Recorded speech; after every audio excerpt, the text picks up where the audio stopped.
Okay, so once we have our topic sentences, we can now officially move on to our concrete details. Concrete details are the same thing as text evidence. We just got to make sure that those concrete details or text evidence gets blended using our quote sandwiches.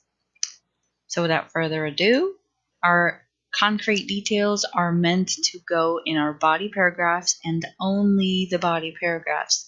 We should not be using quotes from our source in the intro or in the conclusion. That's a no-no. These concrete details only go in the body where we can then analyze them further.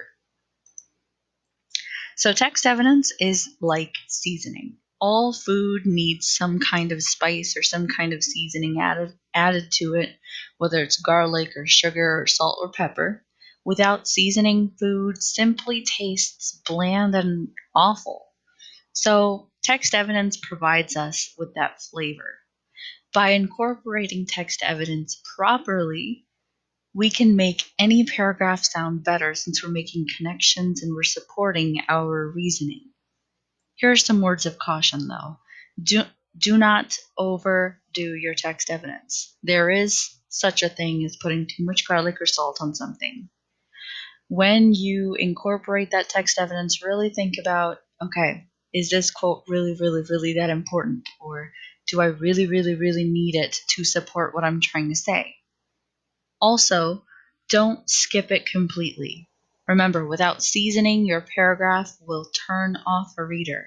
And if you have zero seasoning in your body paragraphs, you're also not going to get a really good grade. Make sure that you spread your text evidence, your concrete details out throughout the essay. Don't just cram all your facts into one paragraph. Sprinkle them evenly throughout your writing. And this is why for our particular essays, we're going to try to use one concrete detail per paragraph to start with. Later on, as you get more and more advanced, you're going to want to include at least 2 concrete details per body paragraph. And finally, do not put garlic on ice cream. Make sure that your evidence matches the genre of writing.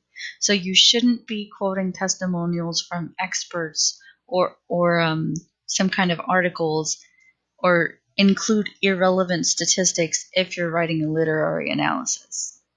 So there's a time and place for different types of text evidence. Be careful with what you choose. Blending quotes. So a lot of us still kind of struggle with the idea of blending quotes, and it's very important that if we still struggle with this, we use that quote sandwich. There's a recording of our quote sandwich lesson up on Canvas, and we'll revisit that link a little bit later at the end of our presentation here. But basically, once your topic sentences have been decided upon, now it's time to start looking for text evidence to support your topic sentences. Here are the steps to blending a quote.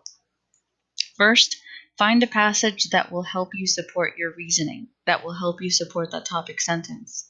Then you want to isolate the most important part of the passage that you need, that cannot be paraphrased, and then you're going to blend it using steps 1 and 2 of the quote sandwich. So it's very important that we're not quoting like line after line after line out of a text or like a giant paragraph. You really want to trim it down to the very important part that you cannot basically live without when it comes to blending the quote. Make sure that you're providing some context as to what's going on in this part of the text and who is saying what, because there's no guarantee that the person who's going to grade or read your essay necessarily has read the same text as you. Incorporate, as I already mentioned, only the most essential line from the text or part of a line, and don't forget to cite an MLA. Periods are supposed to go outside of the parenthetical citation, not inside the quote. Make sure that when you read the sentence out loud, it reads fluently like a seamless sentence. You don't want to make your blend obvious, and if you do, you're not doing your blend properly. We will take a few We'll take a look at some examples in just a moment. So, here are the examples. We'll take a look at some bad blends and some good blends. So let's start with the bad. Mr. Neck said to Melinda, and this is from Speak, Mr. Neck said to Melinda, I knew you were trouble the first time I saw you. I've taught here for 24 years and I can tell what's going on in a kid's head just by looking in their eyes. No more warnings. You just earned a demerit for wandering the halls without a pass. There's a couple mistakes here. What makes this a bad blend? Well, first of all, there isn't really much context provided. So if I had never read the book, I would never know when this quote was being said, for what purpose. I don't know who Mr. Neck and Melinda are, maybe. There's like a capitalization error right here. We also don't have a citation. So there's a lot that's going on with this blend right here that is not done well. Also, how many sentences did they cite? We've got 1, 2, 3, 4 sentences. That's way too many. We got to narrow it down, trim it down to only the essential part. So what would be a good version of this? Let's take a look. When Melinda runs out of the lunchroom after being hit with mashed potatoes, she comes across Mr. Neck, who declares that he, quote, can tell what's going on in a kid's head just by looking in their eyes, and he knows that Melinda is going to be a problem child.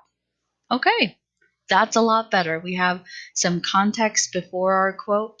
We have just a portion of this ginormous paragraph that the person cited beforehand, and our citation occurs at the end of the sentence. So whether your quote is in the second half of the sentence or it's in the middle of your sentence, your citation in MLA is always going to be at the end of the sentence, period, on the outside. Also, when you read this sentence through, it reads like a fluid sentence. You cannot tell where that quote begins and ends because it's a seamless transition. Mr. Neck, who declares that he can tell what's going on in a kid's head just by looking in their eyes, and he knows that Melinda is going to be a problem child. There's nothing obvious that says Mr. Neck, who says in this quote, and then the quote. That would be too obvious. So let's take a look at another bad blend. According to Anderson, my room belongs to an alien. Okay, a couple problems here. According to Anderson, this seems very mechanical. It's very obvious that we're about to go into a quote. Second of all, is this Anderson's perspective? My room belongs to an alien? No, it isn't. These words are coming from our narrator of the story, which is Melinda, not Anderson. We need to be able to differentiate between the author and the narrator. They are two different people. What would be a good fix? At one point of the story, Melinda reveals that she believes her room belongs to an alien. Again, guys, notice that the sentence reads very fluently. It's not making it obvious that there's a quote coming up, like it does here. And we have our citation, period is on the outside.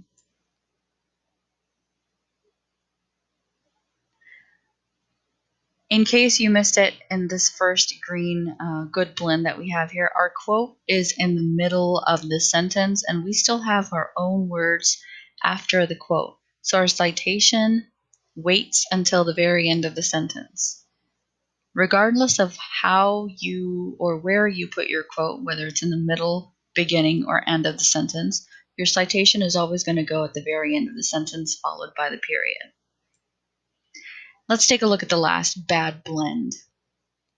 According to the article, From Mother to Son, treat them as if they're made of frill and lace, as if their value comes from their assumed fragility and not from their obvious humanity. Reynolds. Okay, so it looks like it's an article. Because it's an article, it's possible that there weren't any page numbers, so that's fine. The problem here is punctuation. Comma's got to go inside the quote mark here. And also, it's not a very seamless transition. We've got, according to the article, From Mother to Son, treat them as if they're made of frill and lace. Treat who? We need some clarification. So let's check out what the good blend did. According to the article from Mother to Son, the writer states that people should treat women, and remember, whenever we're clarifying or adding something or changing something in a quote, we need to use those square brackets. People should treat women as if they're made of frill and lace, as if their value comes from their assumed fragility and not from their obvious humanity. Reynolds, period on the outside. That's a lot better. So these were my topic sentences for my sample literary analysis thesis right here, covering speak.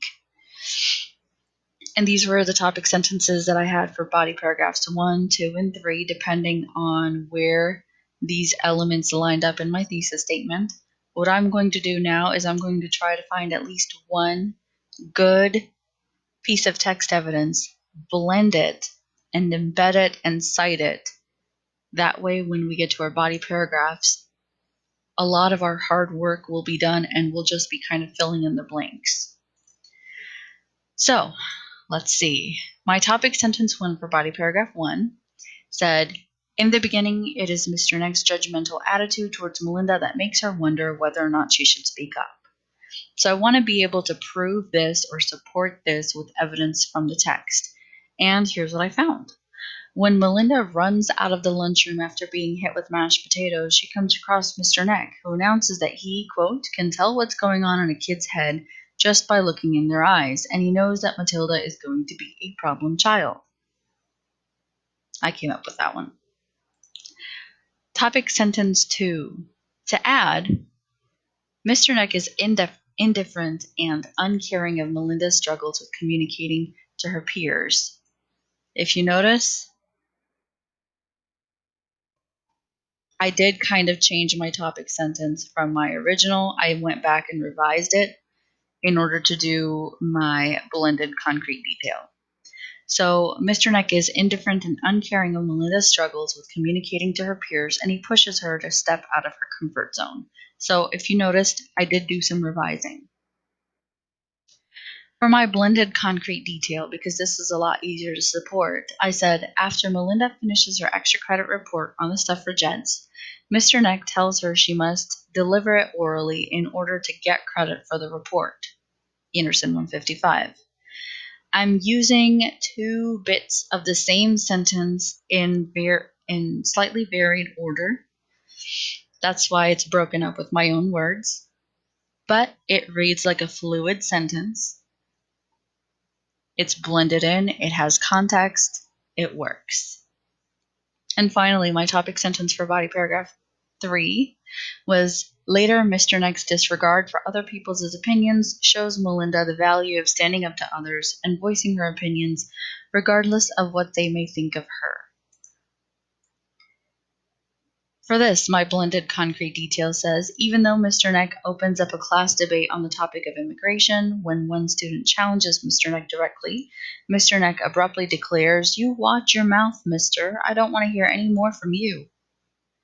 So this one does make it a little more obvious that there is a quote coming up versus these two, but it's not a bad blend. It's not like the according to Anderson one. That one's really bad.